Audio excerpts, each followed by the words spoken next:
Assalomu alaykum aziz yurtdoshlar. Viloyatimiz hayotida sodir bo'layotgan ijtimoiy, iqtisodiy va madaniy xabarlar tafsiloti bilan efirda Yangiliklar informatsion dasturi, studiyada Omadbek Kenjayev. Joriy yil 5-mart kuni Prezidentimizning korrupsiyaga qarshi kurashish milliy kengashining kengaytirilgan yig'ilishida bergan topshiriqlari ijrosini ta'minlash maqsadida prokuratura organlari tomonidan korrupsiyaga qarshi kurashish choralari kuchaytirilmoqda. Xususan, viloyat prokuraturasi tomonidan ekologiya, atrof muhitni muhofaza qilish va iqlim o'zgarishi boshqarmasida ekologiya sohasida ruxsatnoma berish hamda ma'muriy chora qo'llash vakolatiga ega bo'lgan mansabdor shaxslar ishtirokida o'tkazilgan yig'ilishda tizimda korrupsion xavfni kamaytirish mavzusi muhokama etildi. Yig'ilishda davlatimiz rahbari tomonidan korrupsiyaga qarshi kurashish milliy kengashi yig'ilishida sanab o'tilgan muammolar va ularni bartaraf etish bo'yicha belgilab berilgan vazifalarning mazmun mohiyati tushuntirildi. Shuningdek, atrof muhitni muhofaza qilish va tabiiy resurslardan oqilona foydalanish sohasidagi qonun hujjatlari talablari buzilishining oldini olish, uni aniqlash va unga chek qo'yish borasidagi faoliyat davomida uchrashi mumkin bo'lgan korrupsion xavf va byurokratik to'siqlar sanab o'tildi. Mas'ul xodimlarga ushbu jihatlar qat'iy nazorat qilinishi tushuntirildi. Shu bilan birga amaldagi qonunchilikka kiritilgan yangiliklar, amaliyotda mavjud tizimli muammolar va kamchiliklar, ularni hal etish yo'llari hamda boshqa muhim ahamiyatga molik masalalar bo'yicha fikr-mulohazalar tinglandi.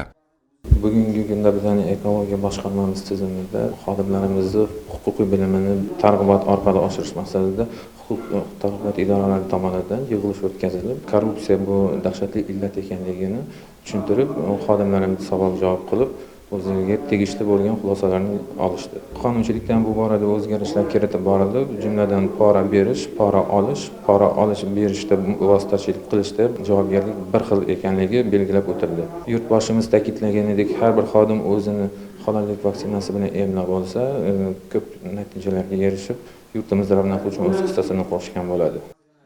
Yig'ilishda tizimda uchragan korrupsiya bilan bog'liq jinoyatlar, ularga shart-sharoit yaratgan omillar tahlil etildi. Kelgusida ham bunday holatlarning oldini olish bo'yicha tezkor tadbirlar kuchaytirilishi ta'kidlandi. Endilikda viloyat ekologiya boshqarmasi mas'ul xodimlari tomonidan jinoyatchilik va huquqbuzarliklarning oldini olish yuzasidan nazorat yanada kuchaytirilib, korrupsiyaviy holatlarga sabab bo'layotgan omillarni bartaraf etish bo'yicha aniq va maqsadli takliflar ishlab chiqish bo'yicha mas'ullarga topshiriq berildi. Maktab bitiruvchilarini oliy ta'lim bilan qamrab olish darajasi 2016-yildagi 9% bo'lgan bo'lsa, keyingi yillarda ko'rsatkich sezilarli oshdi. Joriy yilda ushbu raqamlarni 30% ga, 2030-yilda esa 50% ga yetkazish rejalashtirilmoqda. Viloyat maktab va maktabgacha ta'lim boshqarmasi tashabbusi bilan oliy ta'lim muassasalari vakillari bilan bitiruvchi o'quvchilarning uchrashuvida bu boradagi sharoitlar haqida so'z bordi. Hozir shu haqda. Bu yil mamlakatimizdagi barcha maktablarda 28302 nafar o'quvchi yetuklik shahodatnomalarini qo'lga oladi. Ularning 1397 nafari ingliz tilidan sertifikat olib, oliy ta'lim muassasalariga kirish uchun ilk qadamini qo'yishdi. Mamlakatimizda faoliyat ko'rsatayotgan 200 dan ortiq oliy o'quv yurtlari ushbu yoshlarning qalbidagi ezgu orzu intilishlarni ro'yobga chiqarishga tayyor. Urganch shahridagi Ma'mun universitetida faoliyatimizda faoliyat yuritayotgan maktablarda til sertifikatiga ega bo'lgan iqtidorli o'quvchilar bilan Yangi O'zbekiston va Ma'mun universitetlari vakillarining uchrashuvi va mahorat darsi bo'lib o'tdi. Unda o'quvchi yoshlarga o'zlari qiziqqan ta'lim yo'nalishi bo'yicha oliy ta'lim muassasasi tanlash va kelajakda muhim qarorlar qabul qilish bo'yicha o'z tavsiyalarini berishdi. Maqsad maktab bitiruvchilarida zamonaviy bilim va unga amaliy yondashuvni shakllantirish, ularda tadqiqotlar hamda innovatsiyalarga yanada qiziqish uyg'otishdan iborat. Bu mahorat darsi juda ham interaktiv tarzda va a'lo darajada bo'lib o'tdi. Professorlar o'z bilim va tajribalarini biz bilan bo'lishishdi va tadbirning ikkinchi qismida esa biz Ma'mun universiteti haqida yanada ko'proq ma'lumotlarga ega bo'ldik. Qabul jarayonlari, grant sohibi bo'lish talablari va o'quvchi talabalarga yaratib berilayotgan imkoniyatlar haqida ko'proq ma'lumotlarga ega bo'ldik. Tadbirning so'ngida esa universitet talabalari tomonidan madaniy ko'ngilochar chiqishlar namoyish etildi va bizlarga juda ham ko'tarinki ruh baxshida etdi. Bizga barcha ma'lumotlar berildi. Yotoqxonalar, o'qish sharoitlari, fakultetlar, bizga beradigan imtiyozlar, grantlar hammasi haqida to'liq ma'lumotga ega bo'ldim.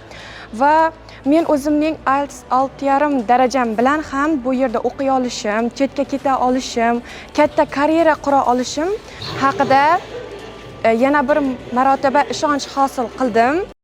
Bugun viloyatimizda 8 ta oliy ta'lim muassasasi faoliyat yuritayotgan bo'lsa, ularning 5 tasi davlat va 3 tasi nodavlat oliygohlardir. Bo'lib o'tgan tadbirda Ma'mun universiteti professor o'qituvchilar ham ishtirok etdilar. Tadbirning ikkinchi qismi Ma'mun universitetida yoshlar uchun yaratilgan imkoniyatlar va grant mavzusiga bag'ishlandi. Universitet faoliyatiga bag'ishlangan videoroliklar, professor o'qituvchilarning chiqishlari, talaba yoshlarning yapon, koreys, rus va o'zbek milliy raqslarini ijro etishi yig'ilganlarda katta taassurot qoldirdi.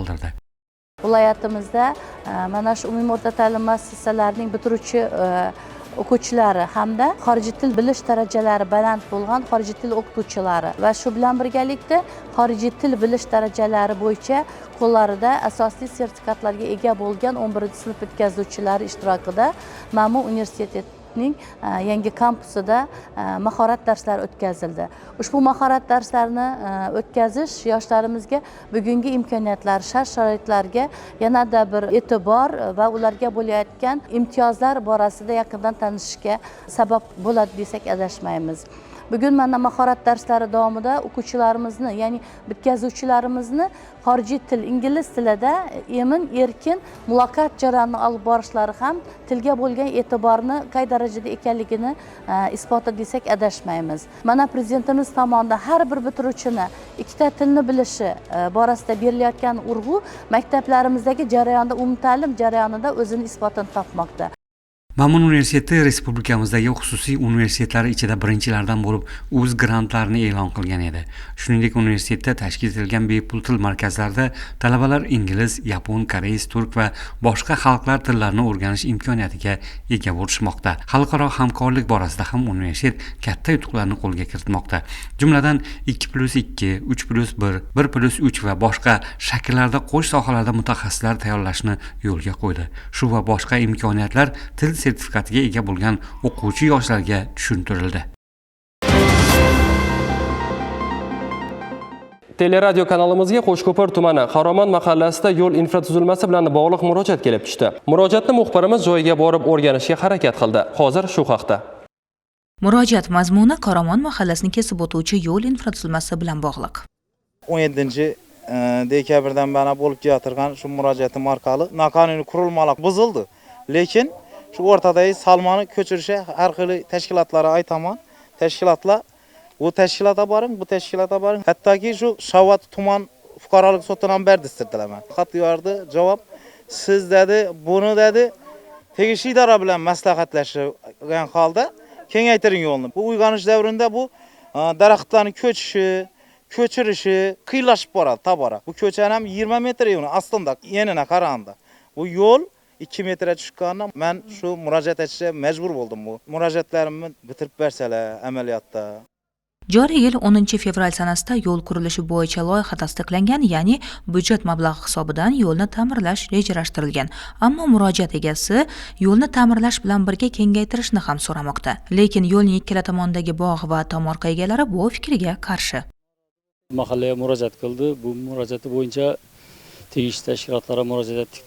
Bu noqonuniy qurilmalarning hammasini yıkıldı, jarima qo'llanildi, hammasini fuqarolar hech qanday qarshilik bildirgani yo'q. Hozirgi muammo bog' tarafining orqasidan shunday ko'chat ekilgan, shu ko'chatlarni ko'chirish bo'lib turibdi. Ekologiyaga ruxsat bersa, bu ham muammosi hal bo'ladi. Gap shundaki, mazkur yo'ldan harakatlanishga ehtiyoji bo'lmayotgan xonadon a'zolari daraxtlarni kesib tashlashga rozi emas. Gelib o'rganganligimiz, keyin xalqni chaqirganmiz. Bu narsa jamoatchilikka eshittiruv bilan bo'ladi. Yo'l kengayishi bo'yicha nima bildirasizlar deganmiz. Bizga qarshimiz daraxtlarimiz olinmiz.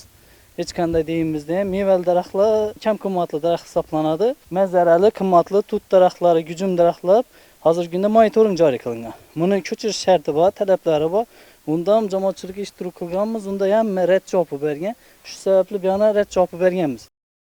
Biz mavzuni barcha tomonni eshitib o'rganishga harakat qildik. Xulosa shuki, masala murojaat egasi hamda bog' egalari va ekofaollar o'rtasida hal etiladi. Urganch shahrida dorivor o'simliklarni madaniy holda yetishtirish va qayta ishlash hamda davolashda ulardan keng foydalanishni tashkil etish, shuningdek ushbu yo'nalishdagi korxonalar o'rtasida kooperatsiya aloqalarini o'rnatish maqsadida ixtisoslashgan savdo yarmarkasi tashkil etildi. Muxbirimiz shu haqida so'z yuritadi. Ushbu yarmarkaning asosiy maqsadi import o'rnini bosuvchi mahsulotlarni ishlab chiqarishni kengaytirish, xo'jalik yurituvchi subyektlar o'rtasida o'zaro hamkorlik uchun qulay shart-sharoitlar yaratishdan iborat. Tadbirning ochilish marosimida so'zga chiqqanlar ham ayni jihatlarga e'tibor qaratishdi. Keyingi 100 yilda ximiya sanoatini, farmatsevtika sanoatini rivojlanib ketishi natijasida mana shu dorivor giyohlardan foydalanishni esimizdan chiqarib qo'ydik. Bugun yurtimizda, jumladan Xorazm viloyatida ham mana shu mahalliy dorivor giyohlardan har xil damlamalar tayyorlab, uni xalqimizga yetib bormoqda. Xalq tabobatini rivojlantirish bo'yicha mutaxassislar tayyorlab boshlandi. Azaldan mana shu an'analarni yo'qotmagan Hindiston, Xitoy, Janubiy Sharqiy Osiyo davlatlari bilan aloqalarimiz keng bo'lib, o'sha yerga borib, mutaxassislar orqali o'rganib kelib, mutaxassislar tayyorlashni ham bugungi kunda Toshkent tibbiyot akademiyasi Urganch filialida yo'lga qo'ydik. Sintsian davlat tibbiyot universiteti bilan xalq tabobati yo'nalishi bo'yicha qo'shma dasturni yo'lga qo'ydik. 20 ta yo'nalish bo'yicha sertifikat olishga muvaffaq bo'ladilar. Yarmarkada dorivor o'simliklar yetishtirish, ularni sanoat usulida qayta ishlash hamda ishlab chiqarish borasida olib borilayotgan ilmiy ishlar taqdimoti, ushbu faoliyat bilan shug'ullanuvchi tadbirkorlar mahsulotlar namoyishi bilan ishtirok etishdi. So'nggi yillarda viloyatimizda kooperatsiya aloqalarini rivojlantirish orqali import o'rnini bosadigan mahalliylashtirilgan mahsulotlar ishlab chiqarish yo'nalishida ijobiy ishlar amalga oshirilmoqda. Birgina misol, 2022-yilda viloyatda import o'rnini bosuvchi 624,7 milliard so'mlik mahsulot ishlab chiqarilgan bo'lsa, 2024-yilga kelib ushbu ko'rsatkich 1 trillion 640 milliard so'mni tashkil qildi. Elektron kooperatsiya portali orqali bugungi kunda viloyatdagi 5192 ta korxona ro'yxatdan o'tgan bo'lib, ular tomonidan 7 milliard so'mlik 262 ta shartnoma imzolangan. Bundan ko'rinadiki, mahalliy tadbirkorlar o'rtasidagi o'zaro kooperatsiya aloqalari rivojlanib bormoqda. Xorijiy korxona Xorazmda Xitoy bilan birgalikda ishlaymiz. Asosiy ishimiz qizil miya tomiri eksporti bilan shug'ullanamiz. Bu shirin miya tomirini xalq tabobati bo'yicha o'zi foydaligini hamma biladi. Biz shuni yig'ib olib, 25% obrobotka qilib, eksporti bilan shug'ullanamiz. Giyohni faqat chetga chiqarmasdan ko'k choyga qo'shib, ichki bozorga tarqatdik. Viloyatda dorivor o'simliklarni yetishtirish va qayta ishlash bilan shug'ullanadigan tadbirkorlar bir qancha yangi turdagi mahsulotlarni ishlab chiqarishni o'zlashtirishmoqda. Yarmarkada bugungi kunda xorijdan import qilinayotgan mahsulotlarni chetdan emas, o'zimizda ishlab chiqarishni yo'lga qo'ygan mahalliy korxonalardan xarid qilish uchun muzokaralar olib borildi. 8-mart Xalqaro xotin-qizlar kuni munosabati bilan mamlakatimizning bir qator faol va fidoyi ayollari davlat mukofotlari bilan taqdirlandilar. Mukofotlanganlar orasida Xiva tumanidagi Muruvvat nogironligi bo'lgan shaxslar uchun erkaklar internat uyi kichik tibbiy xodimi Muhabbat Matchonova ham bor. Bayram arafasida Shuhrat medali bilan mukofotlangan eldoshimizga haqiqiy ma'noda matonatli ayol ta'rifini berish mumkin. Muxbirimiz tayyorlagan teleochirk Muhabbat Matchonova haqida. Qahramonimiz Ijtimoiy himoya milliy agentligi huzuridagi nogironligi bo'lgan shaxslar uchun erkaklar internat uyida uzoq yillardan buyon faoliyat yuritib keladi. Men shu yerga 18 yoshimdan ish faoliyatimni boshlaganman. 30 yildan ortiq vaqt bo'libdi-ku shu yerda ishlaganimga. Kasbimni juda yaxshi ko'rib ishlayman. Yotadigan bemorlarimiz bor, o'z oyog'ida yuradigan, har qaysini o'ziga qarab xizmat qilamiz.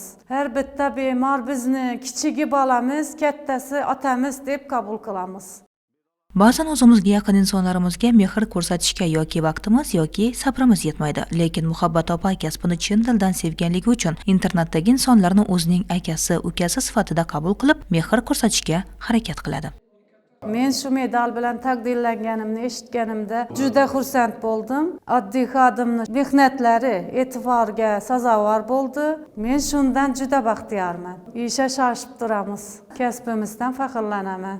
Bu mukofot faqat meniki emas, ijtimoiy himoya tizimidagi barchaning mukofoti. Muhabbat Matchonovani davlatimizning yuksak unvoni bilan taqdirlanganini butun jamoa o'zgacha xursandchilik bilan qarshi oldi. Taqdirlangan Muhabbatni eshitdik, hammamizning quvonchimiz cheksiz bo'ldi. Har qamiz o'zimizni buni o'rnuna qo'yib sevindik. Muhabbat aka o'ta jonkuyar, fidoyi, mehnatkash, shunday ajoyib inson. Maskanda 200 nafardan ortiq xodim 300 nafardan ortiq bemorlarga o'z yaqinidek mehr ko'rsatishga harakat qiladi. Bemorlar turli yoshda va turlicha xarakterga ega. Bu mas'uliyatli vazifani ular a'lo darajada uddalashayotganligini har bir bemor ko'zidagi quvonchdan his qilish mumkin. Aslida bu kabi mehnatni qancha e'tirof qilsak-da ozdek tuyulaveradi. Jamiyatimizda bu kabi faol va matonatli ayollarimiz bilan haqli ravishda faxrlansak arziydi. Hurmatli yurtdoshlar, sizga yetkazmoqchi bo'lgan xabar va lavhalarimiz shulardan iborat edi. E'tiboringiz uchun tashakkur, xayr, salomat bo'ling.